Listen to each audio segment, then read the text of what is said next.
She offered a quiet, private apology away from the cameras, press conferences, and the widely shared video that has received millions of views this week across all online social media platforms. Stewart, Breanna, the most accomplished player in New York Liberty history, a two-time WNBA champion and former MVP, discreetly contacted Sophie Cunningham and uttered the words that no one in the building had anticipated her saying on Saturday afternoon. "I apologize." She throwing up her hands like she ain't just damn me, boom. Lead forward and assault Sophie Cunningham, bro. Dirty play there. That was a dirty play. That response, that unedited, unprocessed, sidewalk-level camera footage response from a fan who could. They couldn't believe what they were seeing in real time. The internet witnessed that. That's what got viral. That's what ended up on Cathy Engelbert's desk. Breanna Stewart is currently informing the world, particularly the WNBA commissioner, that what you saw in that video was not what it appeared to be. Boom, bro. Boom. Just completely look at Breanna Stewart's face. Take a look at that face. Take note of the body language. Observe the referee's quick turn while holding both hands in. The atmosphere. Did you think that was an accident?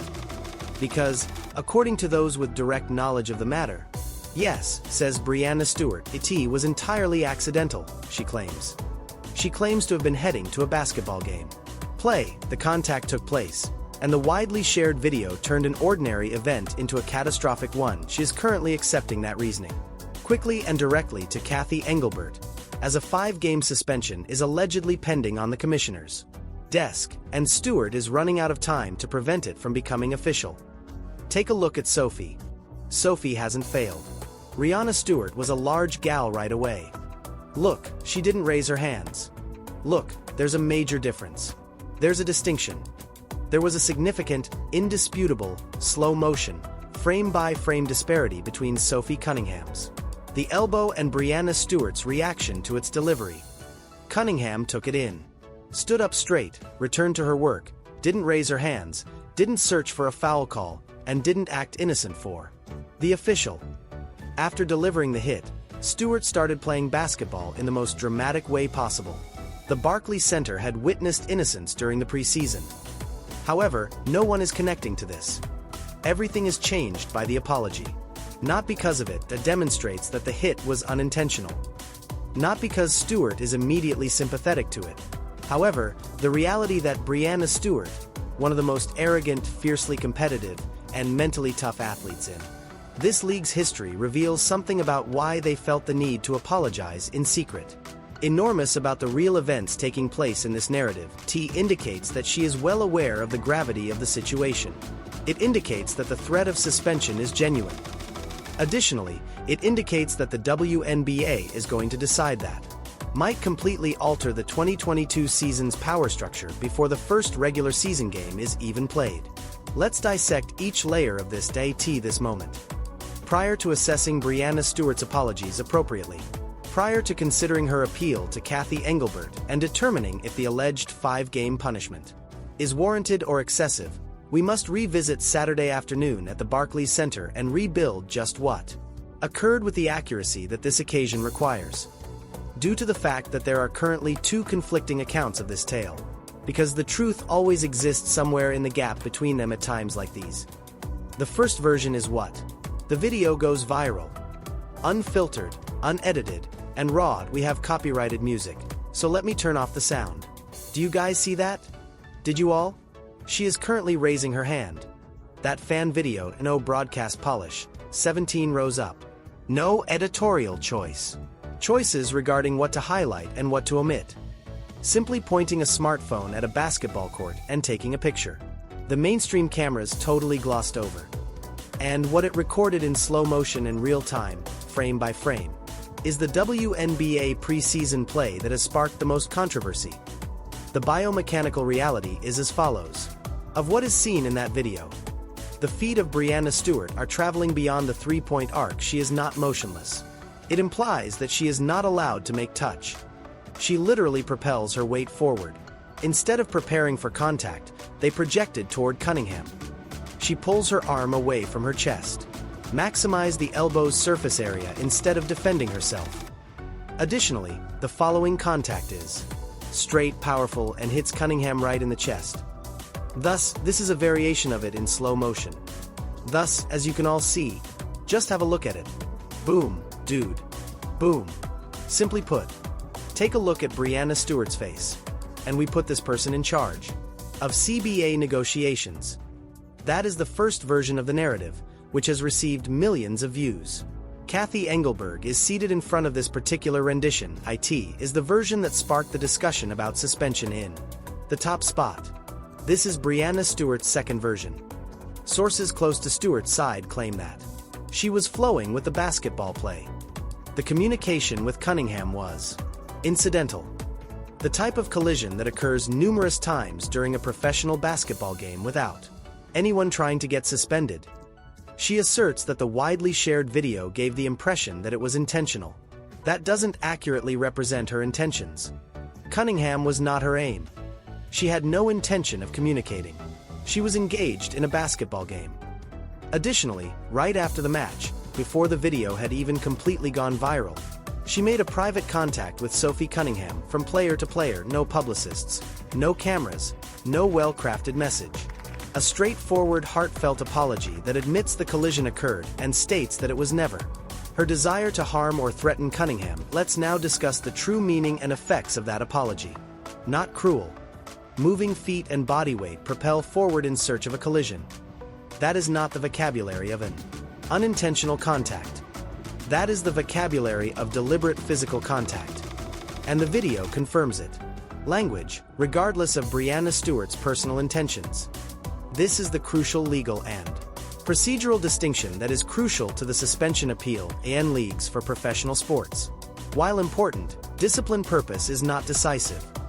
Like the majority of professional leagues, the WNBA's disciplinary system assesses physical plays using the footage's objective content rather than just the players. Asserts that they were thinking that a player may genuinely think that their impact was unintentional, but the biomechanical evidence reveals an alternative narrative. In those situations, the evidence usually has greater weight than the claimed intent. Breanna Stewart's appeal to Cathy Engelbert is fundamentally hampered by this. The video is the video, and the video is stuck in place. In light of this, let's discuss the apology itself. The fact that Breanna Stewart apologized in private, discreetly, and in front of the full impact of the viral moment is truly important, and it should be examined with the same level of accuracy that we used. To the video. The timing comes first. Stewart swiftly and discreetly contacted Cunningham before the video had fully. However, prior to the suspension rumors coming to light, and prior to the media narrative completely solidifying around the play as an intentional act of targeting. That time is significant because it implies that Stewart realized right away that even though she is publicly claiming that it was inadvertent, contact went too far. You don't express regret in private for what you honestly think was just standard basketball contact. You don't contact the player away from the cameras right after a preseason game if you believe nothing occurred. Regardless of the language used, the apology itself is an implied admission that something occurred that deserved recognition. That apology was not requested by Sophie Cunningham. She didn't ask for a statement. She refrained from publicly criticizing Stewart in front of the media. She took the blow, kept her equilibrium, and immediately returned to performing at the highest level for the remainder of that basketball game. That is the person's personality. Breanna Stewart expressed regret. Additionally, it gives the gesture authenticity even though it could be more intricate to assess. Because this is the aspect of Sophie Cunningham that the larger WNBA discourse continuously undervalued. She is an enforcer, not a victim. She developed her entire professional career as a player. Identity centered on physical toughness, fierce competition, and the particular type of on-court perseverance that makes teammates feel shielded, making opponents uneasy. Cunningham's reaction to Breanna Stewart's elbow landing was not to give up, not to act, and not to ask for pity. T was to play harder and stand up more erect. Because of her response and warrior mindset, knowledgeable basketball fans referred to her as Caitlin Clark's personal bodyguard. She selected protection as her identity, not because she needed it. Thus, when Breanna Stewart discreetly comes out to apologize, she is not offering an apology to a person who was devastated by the interaction. She is expressing regret to someone who demonstrated in real time that she was not broken by the interaction. And that distinction is crucial on how we assess the apology's sincerity and strategic reasoning. Gritty, genuine, as opposed to controlling the referee.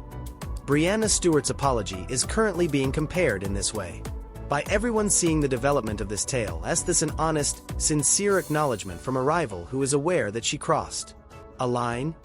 Or is this a deliberate, well-timed action intended to elicit a sympathetic response? Story leading up to the commissioner's appeal. In all honesty, it can be both at the same time. And it's precisely this intricacy that makes a clear resolution to this tale so challenging. Stewart truly regrets the interaction, and simultaneously acknowledge that sharing that sorrow in private prior to the suspension becomes official, presents her petition to Engelbert in the best possible light. It is possible for both to be true simultaneously, and the appeal must be assessed by the WNBA's disciplinary procedure based on the evidence rather than the sincerity of the apology. Let's now discuss the actual basketball implications of a 5-game suspension for the New York Freedom. Because Cathy Engelbert does not find Breanna Stewart appealing as a matter of principle. She is appealing since this penalty will actually have a negative impact on her franchise's ability to compete. Severe 0.5 games, the beginning of the regular season in 2025, without their most crucial member. Let's examine what the Liberty appear as though Breanna Stewart wasn't on the ground. Stewart serves as the Liberty's offensive pivot. In order to create ball movement against predetermined defenses, she serves as the high post hub.